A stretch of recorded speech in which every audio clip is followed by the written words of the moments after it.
irmãos estão contentes de estar aqui na casa de Deus? Amém, irmãos. Eu também estou muito contente, viu? Deveria ser diferente. Irmãos, vamos nos deliciar nesse estudo de hoje. Nós estamos vendo, né? Nós já vimos, Deus é o grande Salvador. Ele opera a salvação. Ele realmente manifesta seu grande amor, tem manifestado seu grande amor, sua graça. De fato, né, irmão, como nós temos mencionado até aqui nos nossos estudos, Deus podia ter evitado o pecado, podia ter evitado a queda de Adão e Eva, podia ter evitado Satanás, ele podia ter feito qualquer coisa. Ele é o Todo-Poderoso. Ele podia ter feito a história de uma outra vertente. Mas, às vezes eu falo isso, irmão, mas falo até com ressalva, né? Falo com reverência. Porque, será que podia mesmo? Né? Porque a gente não sabe. Deus é Deus. Ele sabe se sim ou não. Eu sei que ele é o Todo-Poderoso. Eu sei que ele pode todas as coisas. Eu sei que ele é justo e santo em todos os seus caminhos, em todas as suas obras. Então eu dizia assim, Deus poderia ter feito... Quem sou eu para dizer isso? Mas a verdade, irmãos, é o seguinte, que Deus tem um propósito em tudo que ele faz. E eu creio, irmão, aquilo que eu já falei para os irmãos, eu creio que foi do propósito de Deus realmente a queda, né? Exatamente para que ele pudesse ser conhecido no seu grande amor, na sua grande graça. Esses atributos de Deus que estariam, de certa forma, enclausulados se não houvesse a necessidade da manifestação deles. E a necessidade veio por conta da queda. Na queda, Deus abundou o seu amor. Onde abundou o pecado, superabundou a graça. Então Deus pode ser conhecido como esse Deus amoroso que ele é. Perdoador, longânimo, benigno, amoroso. E de fato, essas manifestações de Deus, irmãos, têm um propósito, para que nós, que somos alvos desse grande amor de Deus, que nós o glorifiquemos, que nós o exaltemos. E não só com a nossa voz, com a nossa boca, mas com o nosso viver em Cristo, um viver de gratidão a Deus por sua graça salvadora. Quando eu penso no inferno, sabe, irmãos, eu sou levado a como ao Senhor Deus maravilhoso, louvado seja o Senhor pela minha salvação. Porque, irmãos, eu não posso conceber uma condenação sem esperança, sem fim, né? Justa, porque Deus não faz nada que não seja justo. Condenação eterna é justa, é justa. Né? Assim como a salvação eterna em Cristo Jesus é justa, foi conquistada com perfeita justiça, a justiça de Jesus Cristo. Foi perfeita aquela conquista. Aliás, irmãos, a gente não pode mencionar o poder da cruz, né? Porque multidões, milhares e milhares de pecados foram perdoados naquela cruz. A condenação veio por uma só ofensa, como nós vimos lá no começo no nosso estudo sobre a salvação. Mas a justificação veio de bilhões de ofensas. Veja o quanto Jesus Cristo foi poderoso na cruz do Calvário. Mas nós já vimos, irmãos, que em Cristo Jesus nós já temos a salvação. Nós temos a salvação. Não é que vamos ter, nós já temos. Deus já nos fez assentados nos lugares celestiais em Cristo Jesus. Está garantido, irmão. Nós não podemos ter nenhum receio de que há uma possibilidade de nós sermos lançados na perdição. Isso é algo tratado. Não tem mais como reverter isso, olha só. Nem Deus pode fazê-lo, digo com reverência. Aliás, baseado na sua própria palavra, aquele que vem a mim, disse Jesus, o que ele disse? De maneira nenhuma eu lançarei fora. Quer dizer, ele mesmo está testificando de que ele não tem como fazer. Eu não vou lançar fora aquele que veio a mim buscando socorro na minha pessoa, na minha obra, buscando a minha salvação, buscando o meu perdão, a minha justiça. Eu não. Jesus não vai lançar fora. Né? Então é uma coisa garantida, nós temos essa certeza, irmão, porque não está fundamentada em nós, nunca esteve. Está fundamentada no nosso Salvador Jesus Cristo. Ele efetuou a nossa obra de redenção aqui na terra, né? Ele foi elevado aos céus e assentou-se à destra de Deus, e como nosso advogado está na destra de Deus, intercedendo por nós, advogando a nossa causa. Há acusação contra nós, porque nós ainda pecamos. Mas quando nós pecamos, diz João com muita propriedade, nós temos um advogado, uma defesa. E não é um advogado como esses advogadinhos aqui da terra, não, que age contra a justiça, contra a lei, buscando subterfúgios. Ele age de maneira justa, fundamentada na obra dele. Ele é o nosso advogado, mas ele também é o nosso sacerdote. Ele é o nosso advogado, ele é o nosso sacerdote, mas ele também é o nosso redentor. Ele é o nosso advogado, ele é o nosso sacerdote, ele é o nosso redentor, mas ele também é o nosso justificador. De maneira que a acusação não tem poder contra nós. Jesus Cristo, ele é tudo para nós. Não tem como a acusação ter vantagem sobre a defesa. Por isso nós temos essa garantia, irmãos. Não somos mais filhos da ira, não somos mais filhos da perdição. O diabo perdeu o poder sobre nós. E esse foi o segundo ponto que nós vimos, e também a Bíblia é muito clara, né? De que aqueles que têm salvação em Cristo Jesus, ele é uma nova vida, porque novado Jesus Cristo não só nos salvou, mas ele nos deu o seu Espírito Santo para vir habitar em nós e operar. De maneira que nós já não andamos mais segundo a carne, mas segundo o Espírito. Quer dizer, o povo de Deus é um povo santificado por Deus. Não é uma santificação conquistada por nós. Veja que não tem nada em nós, irmão. Nós não conquistamos nossa salvação e a nossa santificação também não é fruto de um esforço pessoal nosso. Ou seja, de um poder pessoal, é isso que eu quero dizer. O nosso esforço é um esforço produzido e promovido pelo poder espiritual que opera em nós. O poder do Espírito Santo que está em nós. É ele que tem o poder. Não só de nos mover em direção à santificação, mas de verdadeiramente conseguir ser santo. Veja que o homem natural não consegue.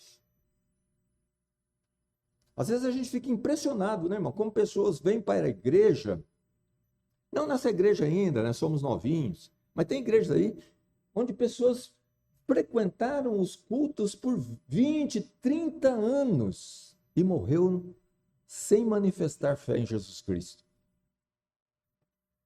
Porque o homem natural, a ele, não é possível absolutamente nada. Morto ele está e morto ele ficará. Não tem como ele se arrepender dos seus pecados. Não tem como ele renunciar a si mesmo. Não tem como ele renunciar ao mundo. Não tem como ele se santificar se Deus não está nele. Porque essa operação santificadora também é por Deus. Jesus, na sua oração sacerdotal, João 17, 17, o que ele diz lá? Santifica-os na verdade. Quer dizer, uma santificação que é promovida por alguém. A tua palavra é a verdade. E o terceiro ponto que nós vamos ver hoje, irmãos, é que Deus também vai nos salvar deste corpo. Deste corpo. Porque a salvação de Deus, irmão, nós somos salvos em Cristo Jesus, mas não totalmente. Ainda tem algo a completar. E esse complemento é que nós vamos nos livrar desse corpo que nós temos hoje.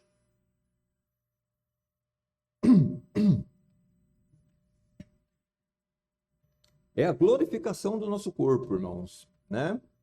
O crente, ele foi na sua salvação, quando ele manifestou sua fé em Jesus Cristo, ali ele foi perdoado e justificado instantaneamente. Nem o perdão de Deus e nem a justificação é algo que é progressivo. Ela é instantânea. Nós já somos considerados justos perante Deus. Perfeitamente justos. E nós já fomos perdoados de todos os nossos pecados. Todos. Os que nós já cometemos, o que ainda vamos cometer, todos já estão perdoados. Nós já fomos remidos de todos eles, porque Jesus Cristo já levou eles todos na cruz. A justiça perfeita de Jesus Cristo já nos foi imputada inteiramente. Então isso é algo consolidado, irmãos amigos. Não tem mais. Não é algo que você busca. Você já tem em Cristo. Deus já te deu. A santificação, ela é progressiva. Deus nos deu o seu Espírito e na medida que nós vamos passando o tempo, irmão, nós vamos nos desvencilhando do velho homem que se corrompe. O velho homem é o homem adâmico, aquele que veio ao mundo, aquela natureza pervertida que busca tão somente aquilo que desagrada a Deus. Ela não pode agradar a Deus. É impossível que isso aconteça. Essa natureza, nós não nos desvencilhamos dela na nossa salvação. Ela está conosco ainda. E eu gosto de enfatizar isso, irmãos, que quando Cristo nos salvou, quando Deus nos salvou em Cristo Jesus, Ele não transformou a nossa velha natureza numa natureza boa. A velha natureza má, Ele pegou ela e transformou ela numa natureza boa. Ela continua má tanto quanto sempre foi. Deus nos deu uma nova natureza. Deus nos deu uma transformação espiritual, certo? Mas nesse corpo e nessa natureza, no corpo, na natureza que tem uma relação direta com esse corpo, ela continua tão má quanto sempre foi. De maneira que essa santificação, ela é progressiva e ela nunca será completa enquanto nós tivermos esse corpo. Por isso que nós devemos nos desvencilhar desse corpo. Porque enquanto nós estivermos nesse corpo, sujeitos estaremos ao pecado.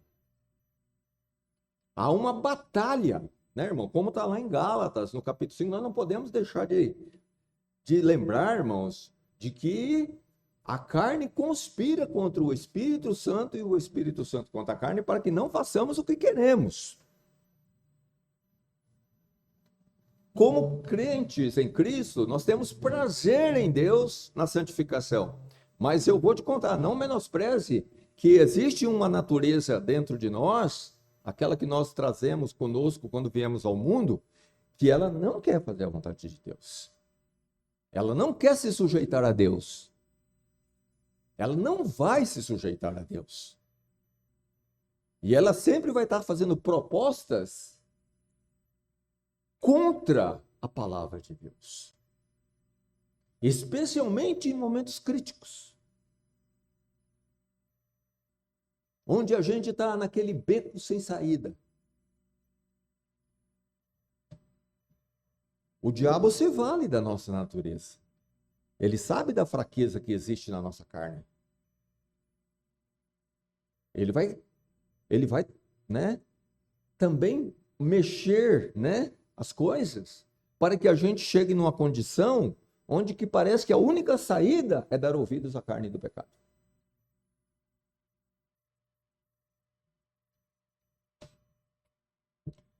Deus vai nos salvar desse corpo de morte.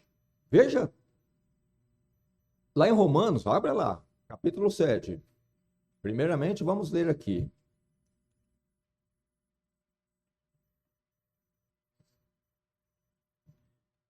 Versículo 14.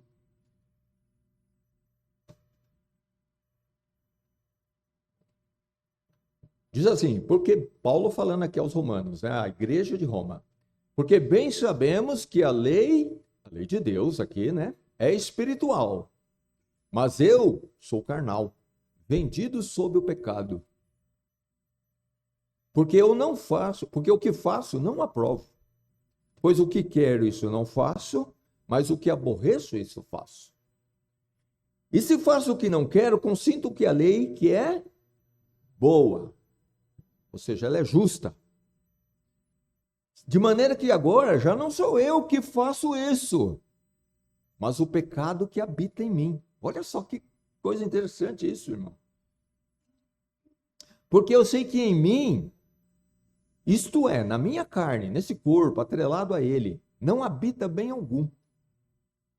Com efeito, o querer estar em mim, mas não consigo realizar o bem.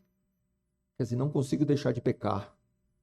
Porque não faço o bem que quero, o desejo dele, mas o mal que não quero, é esse que eu faço.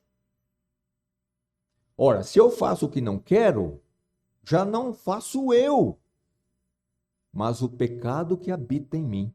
Olha isso, irmão. Acho então essa lei em mim, que quando quero fazer o bem, o mal está comigo. Veja a rivalidade aqui, aquilo que está lá em Gálatas. Porque segundo o homem interior, eu tenho prazer na lei de Deus. E isso faz essa diferença, isso mostra realmente que a pessoa é um cristão. O prazer que ele tem na palavra de Deus, na lei de Deus, na vontade de Deus. Mas vejo nos meus membros, neste corpo, outra lei, que batalha, olha só, batalha, luta, né? Ele coloca o termo certo aqui, contra a lei do meu entendimento, e me prende debaixo da lei do pecado que está nos meus membros. Miserável homem que eu sou, quem me livrará do corpo dessa morte? Irmãos, esse livramento deste corpo de morte é o que nós aguardamos. É isso que vai acontecer e é isso que vai ser o último passo na salvação de Deus. Deus começou uma boa obra em nós. Essa boa obra começou na nossa salvação, ou seja, quando Deus operou em nós um renascimento espiritual, nos dando o arrependimento de pecado, nos dando a fé em Jesus Cristo e nos dando a certeza da vida eterna com Ele, perdão pleno, aquilo que já falamos, justificação, mas não está completa a nossa salvação, irmãos. Ainda tem algo a ser feito. É nos livrarmos desse corpo de morte, e isso vai ser feito por Deus. Esse corpo, ele está fadado à morte, a desaparecer. De fato, né, irmãos, a gente vê na Bíblia aquilo que é impressionante, como a ideologia mundanista, ela conspira contra a palavra de Deus, né? Hoje, virou praticamente uma idolatria do corpo.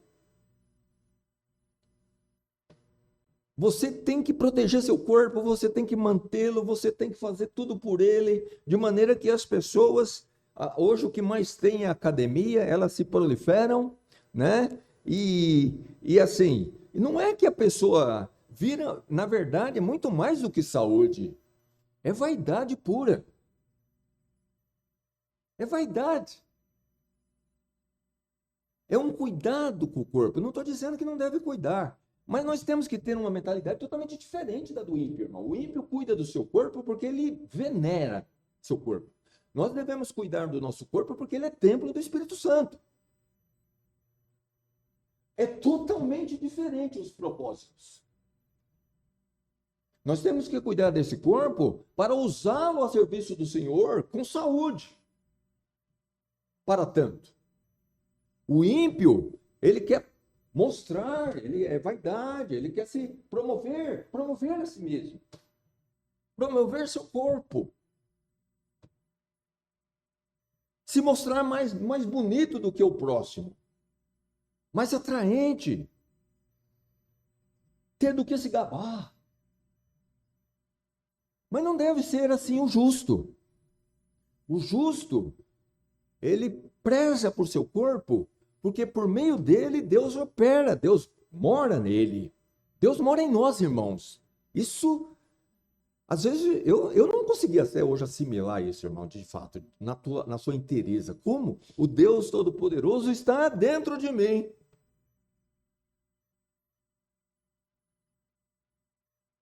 O Espírito Santo, Deus, o Espírito Santo, está em nós. E ele quer fazer uso desse corpo para a glória de Jesus Cristo. Porque o Espírito Santo veio para testificar do Filho, para promover o Filho, para glorificar o Filho. Não é ele mesmo, é o Filho. Assim como o Filho veio para glorificar o Pai, o Espírito Santo veio para glorificar o Filho. Está bem claro lá no Evangelho de João em especial. Está em nós. Cuidemos do nosso corpo, irmãos, com esta mentalidade. Ele é templo do Espírito Santo. Ele é para a glória de Deus.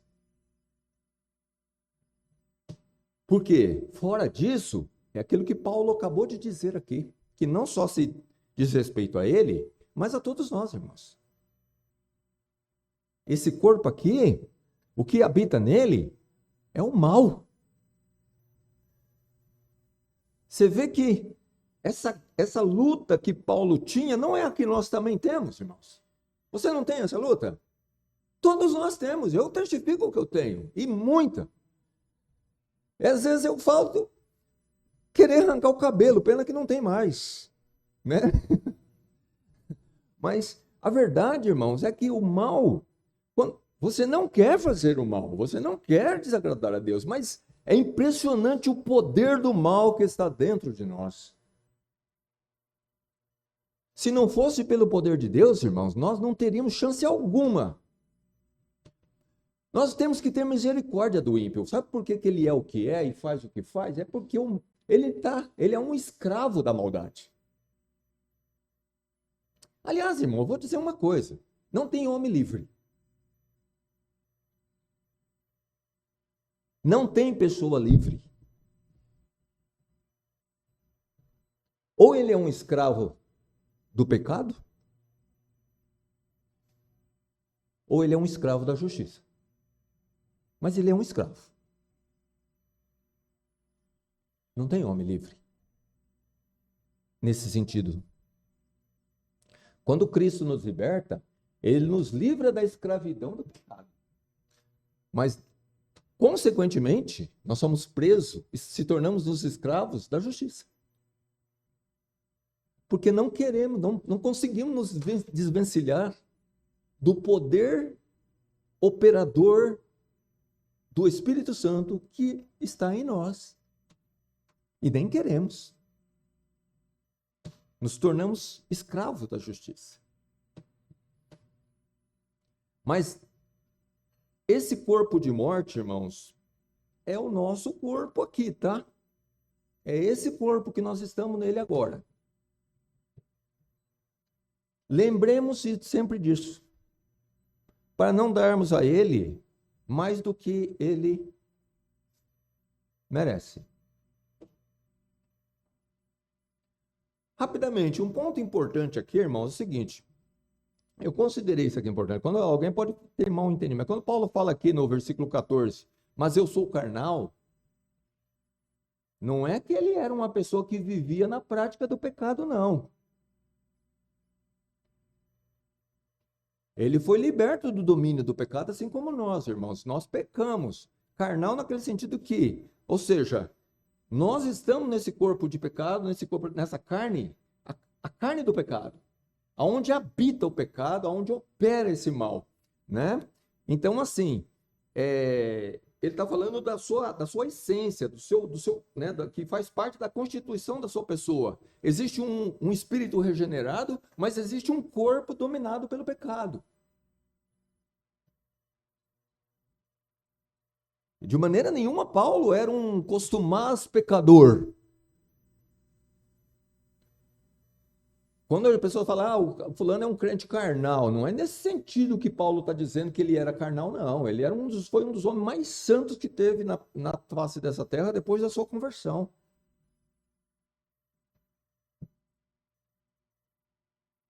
Aliás, né? Ele se recomendou aos filipenses, né?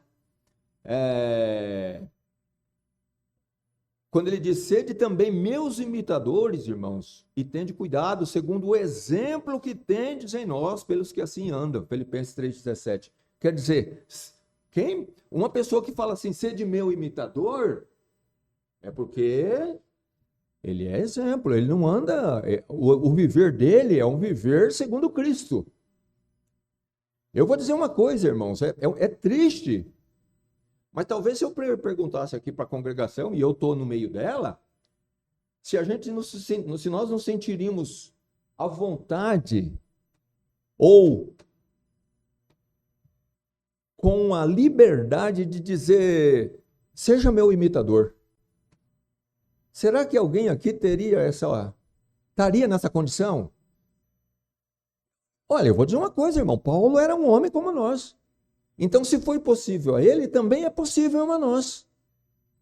Nós chegarmos num grau de santidade, de devoção, de andar nos passos de Jesus Cristo, a ponto de podermos chegar e falar, fulano, Bertano, seja meu imitador, porque eu sou de Cristo.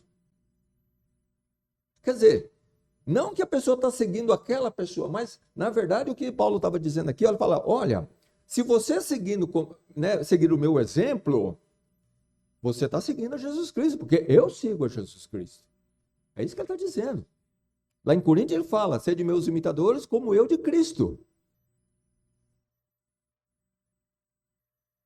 Nós temos, irmãos, que ser espelho para o nosso próximo.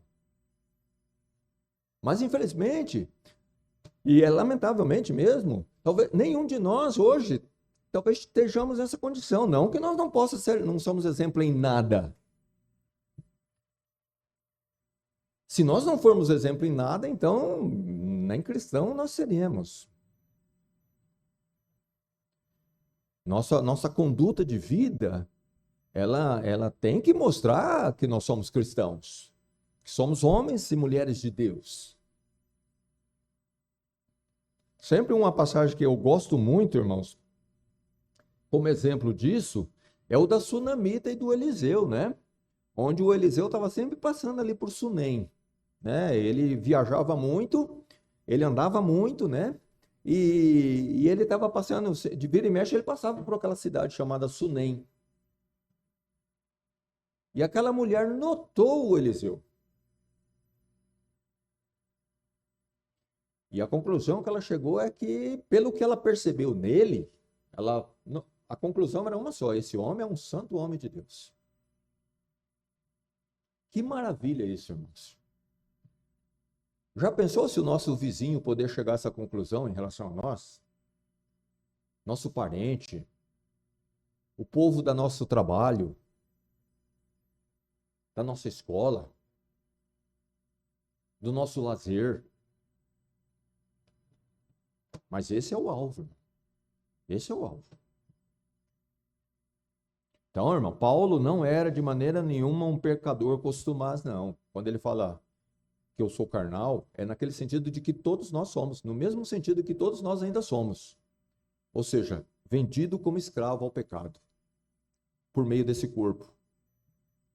E sempre vamos ter, irmãos, essa batalha daquilo que queremos, o nosso homem regenerado, nosso espírito regenerado, querendo agradar a Deus em tudo, e em contrapartida, essa carne do pecado querendo nos levar para as obras da carne, as quais são manifestas, né? Quem nos livrará desse corpo de morte? Jesus Cristo. A plenitude da salvação está na glorificação do corpo, irmãos. E quando se dará? Quando se dará, irmãos? Pode falar alto aí, irmãos. Eu quero ouvir a voz dos irmãos. Hã? Fim dos tempos. E o fim dos tempos será quando? Na volta de Jesus Cristo, na segunda vinda de Jesus Cristo a esse mundo. Parece uma coisa hoje em dia, né, irmãos? Cuidado para nós não cairmos naquela, né, irmão? Na qual a palavra de Deus nos fala. Desde quando nossos pais morreram, tudo continua do mesmo jeito. Irmãos, você já notou como o mundo está em ebulição? Irmão, as profecias vão se cumprir. Sabe, irmão, a única alegria que a gente tem quando a gente vê guerras, porque guerra é mortes, né, irmão? Sinônimo de morte, sinônimo de perdição, de catástrofe. Isso em si mesmo não é coisa boa, nunca foi, nunca será. Mas a única coisa boa é que você vê que as profecias de Deus, elas vão se cumprindo. E que vai se cumprir fielmente. Não pense que esse mundo, irmão, vai ficar bonitinho assim até o fim dos tempos. Isso aqui vai virar simplesmente, irmão, não vai ficar nada inteiro. Pelas guerras e especialmente pelo juízo de Deus que vai cair sobre esse mundo no final dos tempos. Quando Jesus disse que não ficaria pedra sobre aquele templo que não seria derrubado, irmãos, a verdade é que aquilo pode se estender a todas as demais construções desse mundo. Porque o juízo de Deus vai ser implacável contra esse mundo. A época da graça vai se findar, a época da misericórdia vai se findar, a época da salvação vai se findar. Porque até agora Deus tem retido a sua justiça para mostrar os seus vasos de misericórdia. É isso que a Bíblia nos ensina. Mas de maneira nenhuma ele vai reter para todo sempre. Vai chegar uma época nesse mundo em que Deus vai reter a sua misericórdia. Já basta. Agora ele retira a sua graça, a sua misericórdia e dá vazão, abre as portas para que a sua justiça opere. E isso vai acontecer no fim dos tempos, irmãos. E ai desse mundo. Porque vai ser implacável.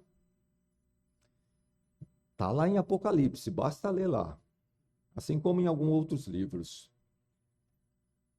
Se dará na volta de Jesus Cristo, meu irmão. Quando nosso Senhor Jesus Cristo voltar. Na volta de Jesus Cristo, irmão, vai acontecer o quê? Logo na volta de Jesus Cristo, o que vai acontecer? Antes do arrebatamento vai acontecer o quê?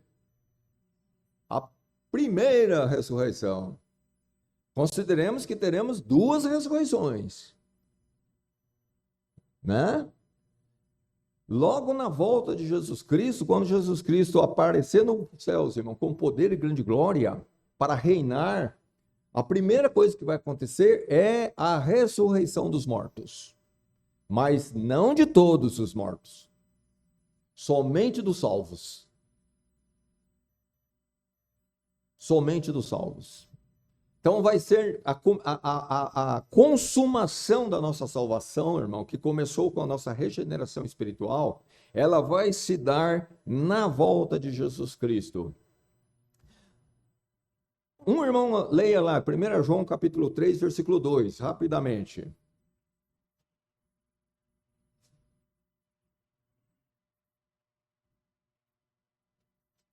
Agora somos filhos de Deus. E ainda não é manifestado o que havemos de ser. Mas sabemos que, quando ele se manifestar, seremos semelhantes a ele. Porque assim como é, o veremos. Amém. Veja só a afirmação. Nós vamos ser filhos de Deus? Não. Nós já somos filhos de Deus. Preste atenção no texto, irmãos. Nós já somos filhos de Deus.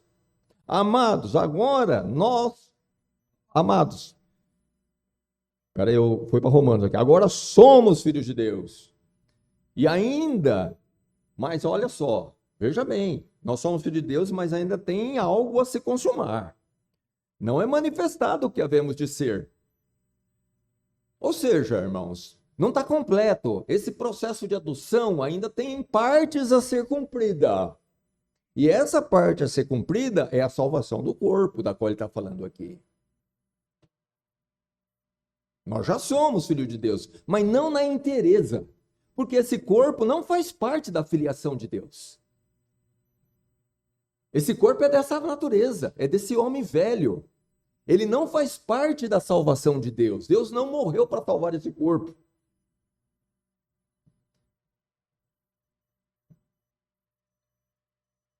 Mas sabemos, irmãos, veja bem, olha só como ele coloca. Eu gosto de me ater à palavra de Deus nesses pormenores. Nós já temos essa certeza, nós já sabemos que vai ser assim. Não é que nós, eu tenho uma esperança de que seja. Se Deus quiser, vai ser assim. Você vê que muita gente crê dessa maneira, incerta. Não, vai ser assim. Não é que é uma possibilidade, é uma certeza.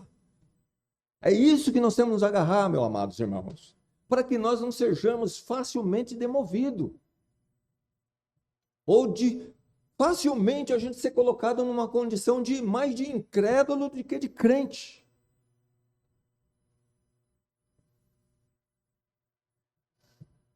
Sabemos que quando ele se manifestar, ele quem aqui? Falem rápido, irmão, e forte. Meu Deus do céu. Tenha misericórdia. Jesus Cristo se manifestar. Deus deu a voz para a gente, irmão, falar alto. Seremos semelhantes a ele, porque assim como é, o veremos. Ninguém, a Bíblia diz que ninguém jamais pôde ver a Deus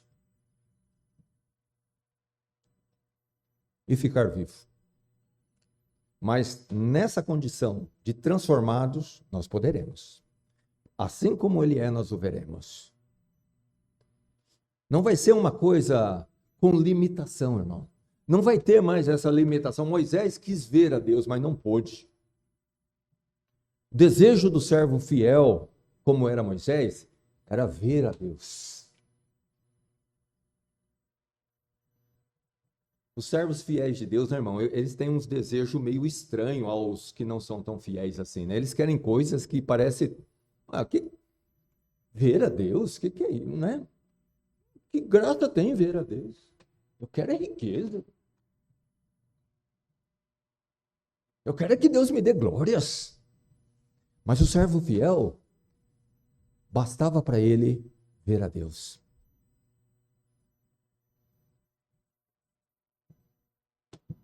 A gente começa a medir, né, irmão? Eu começo a medir a mim mesmo. O que me basta? O que me basta como cristão?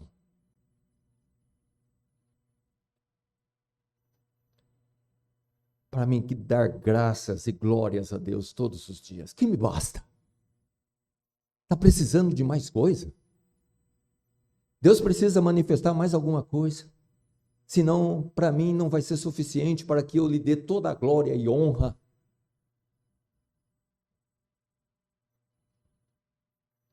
O que ele já me deu não foi suficiente. Eu me julgo muito por isso, irmãos.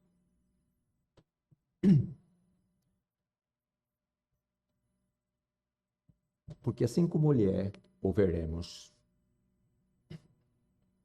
Vamos lá para Romanos, no capítulo 7. Nós vamos ler esse textinho, esse versículo aqui, irmãos, e depois nós vamos fazer nosso intervalo, e na volta nós daremos sequência nesse estudo, tá? No versículo 17. Depois nós vamos dar sequência aqui nesse capítulo 8 de Romanos, porque ele fala muito acerca disso que nós estamos tratando. No versículo 17 ele diz assim: e se somos filhos de Deus, de fato somos, em Cristo, somos logo herdeiros também. Bom, um filho é herdeiro, né? Eu herdei eu e meus irmãos herdamos lá as propriedades do meu pai. O que ele conquistou, tudo ficou para os filhos. Herança. Bom, Deus nos adotou como filhos dele. Nos fez filhos dele em Cristo. Então nós nos tornamos herdeiros de Deus. O que é de Deus é nosso. Eu me lembrei agora do pastor Steve, irmão. Lá em Sul de Minas, tinha um homem lá que era meio, não batia bem na bola, né? Como diz o ditado. E ele conversando com o pastor Esteves, ele falou, olha, ele falando, um homem falando desse outro homem que não batia bem, ele fala, aquele cara é doido, ele fala que né, isso aqui tudo é dele. Aí o pastor Esteves falou assim, é verdade, ele é doido mesmo, porque não é dele não, é meu. Aí o homem até falou, é outro doido. Mas o que o pastor quis dizer, depois ele explicou para o homem, né? Eu sou filho de Deus. Então, eu sou herdeiro de Deus. O que é de Deus é meu. Não é dele, não. Ele não é filho, então ele não é herdeiro. Eu sou filho, eu sou herdeiro. Todo sentido. É o que Paulo está falando aqui, olha, irmão. Se nós somos filhos de Deus, amados irmãos, nós somos herdeiros de Deus, irmãos. Eu vou dizer, irmãos, a gente pode não ter nada nessa vida. Podemos, né, nunca ter grandes coisas, mas nós temos tudo, irmãos, porque nós somos o dono do mundo em Cristo. E vou dizer, vamos ler, nós vamos reinar com Ele nessa terra como reis 1000 anos. Sacerdotes cultuando ao Senhor, oferecendo a Ele louvor, glórias e honra, mas também reinando. Sacerdotes e rei. É duas funções distintas. Que nós vamos ter as duas a uma e ao mesmo tempo.